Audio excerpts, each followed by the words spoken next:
Assalamualaikum warahmatullahi wabarakatuh.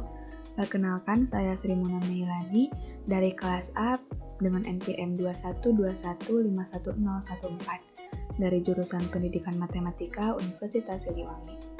Nah, pada kesempatan ini, di video kali ini saya akan membahas materi matematika tentang eksponen. Nah, apa sih eksponen itu?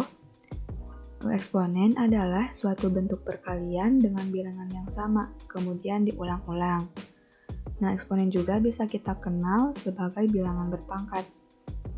Nah, eksponen juga memiliki sifat-sifat, antara lain yang pertama, ada A pangkat M dikali A pangkat N. Nah, perkalian eksponen dengan basis yang sama, maka pangkatnya harus ditambah, jadi A pangkat M ditambah N. Kemudian, ada A pangkat M dibagi A pangkat N. Nah, untuk pembagian eksponen dengan basis yang sama, maka pangkatnya itu harus dikurang, jadi A pangkat M dikurang N. Kemudian ada A pangkat M pangkat N. Jika bilangan berpangkat dipangkatkan lagi, maka pangkatnya harus dikali, jadi A pangkat M dikali N. Nah, kemudian ada A kali B pangkat M. Nah, perkalian bilangan yang dipangkatkan, maka masing-masing bilangan tersebut harus dipangkatkan juga. Jadi, A pangkat M dikali B pangkat M. Kemudian, 1 per B pangkat M. Nah, untuk bilangan pecahan yang dipangkatkan, maka bilangan pembilang dan penyebutnya itu harus dipangkatkan semua. Nah, dengan syarat nilai B-nya itu atau penyebutnya itu tidak boleh sama dengan 0. Jadi, A pangkat M per B pangkat M. Nah, kemudian 1 per A pangkat N. Nah, pada sifat ini, jika A pangkat N di bawah itu positif, maka saat dipindahkan ke atas menjadi negatif. Begitu juga sebaliknya. Jika A pangkat N di bawah itu negatif, maka saat dipindahkan ke atas menjadi positif. 1 per A pangkat N itu sama dengan A pangkat negatif N. Kemudian,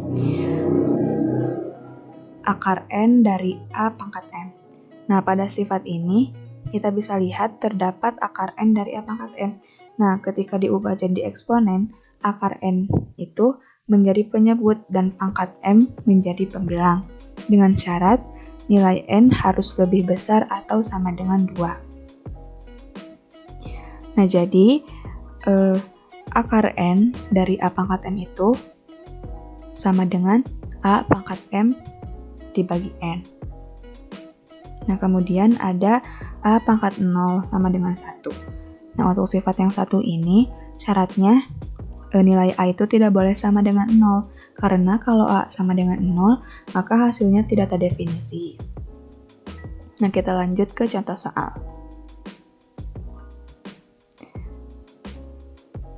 Soalnya yaitu 8A pangkat 3 pangkat 2 per 4A pangkat 4. Nah, kita lihat terdapat A pangkat 3 pangkat 2. Nah, itu merupakan bilangan berpangkat yang dipangkatkan lagi. Nah, jadi berdasarkan sifat eksponen yang ketiga, kita bisa kalikan pangkatnya menjadi 8 pangkat 2 itu 64, dan A pangkat 3 pangkat 2 itu A pangkat 6. Kemudian yang bawah masih sama, 4 kali A pangkat 4. Nah, kemudian pangkat 6 bisa kita kurangi dengan pangkat 4, karena merupakan operasi pembagian dengan basis yang sama. Nah, jadi, maka 64 dibagi 4 itu 16. Lalu A pangkat 6 dibagi A pangkat 4 itu A pangkat 2. Nah, jadi hasilnya itu 16 A pangkat 2. Nah, sekian video pembelajaran kali ini. Mohon maaf apabila terdapat kesalahan, dan terima kasih. Wassalamualaikum warahmatullahi wabarakatuh.